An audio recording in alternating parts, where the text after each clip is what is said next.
मैं वो रात कभी नहीं भूल सकता। जिस पिज़्ज़ा शॉप में मैं काम करता हूँ वहाँ पे मेरी शिफ्ट ख़त्म हो चुकी थी। मैं रेडी हो रहा था घर जाने को, तभी वो फ़ोन बजा। उस रात काउंटर पे मैं ही अकेला काम कर रहा था, तो मैंने ही फ़ोन रिसीव किया। लेकिन कोई बात ही नहीं कर रहा था, इसीलिए मैंने फ़ोन रख दिया। कुछ 1 मिनट बाद फिर से वो फ़ोन रिंग हुआ। मैंने फ़ोन रिसीव किया, तभी भी साइलेंस ही था।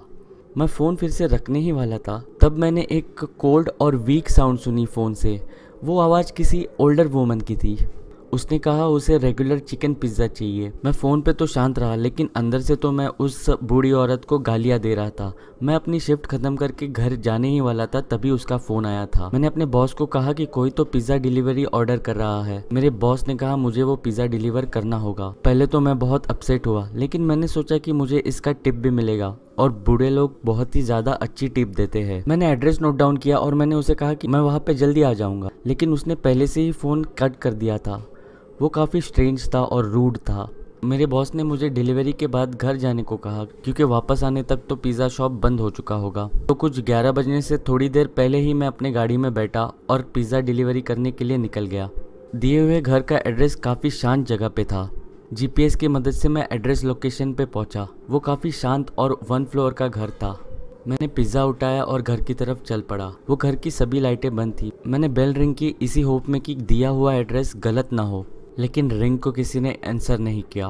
मैंने फिर से डोर बेल रिंग की, लेकिन अभी भी किसी ने आंसर नहीं दिया था। मैं अभी वहाँ से निकलने ही वाला था, तभी मैंने अपना सर राइट साइड में घुमाया और मैंने देखा कि वहाँ पे खिड़की पे कोई खड़ा है। मैं पहले तो काफ़ी डर गया, फिर पीछे हुआ, फिर उसके बाद मैं इवेंचुअली उस खिड़की के पास गया उस इंसान को देखने। वो एक बूढ़ी औरत थी, मिड 70s में।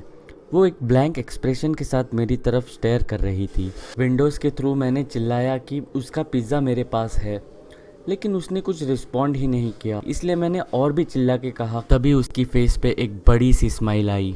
वो स्माइल कोई जेन्युइन स्माइल नहीं थी, वो काफ़ी क्रीपी और डरावनी स्माइल थी। मुझे आज भी उसकी स्माइल और वो एक्सप्रेशंस याद है। मैंने डिसाइड किया कि मुझे वहाँ से निकल जाना चाहिए, तो मैं वहाँ से निकल गया और अपने कार में जाके बैठा। पिज़्ज़ा को मैंने पैसेंजर सीट पे रखा।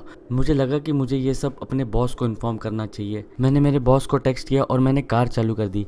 बस एक बार मैंने राइट साइड में अपनी नज़र डाली। मैंने देखा कि वो औरत पैसेंजर सीट के विंडो में मुझे अभी भी देख रही है, वही सेम स्माइल और एक्सप्रेशन के साथ मुझे स्टेयर किए जा रही है। ये देखते ही मैंने वहाँ से अपनी कार बड़ी तेज़ी से भगाई और मैंने पीछे मुड़ के भी नहीं देखा। इसके बाद मेरे बॉस ने मुझे कभी लेट नाइट डिलीवरी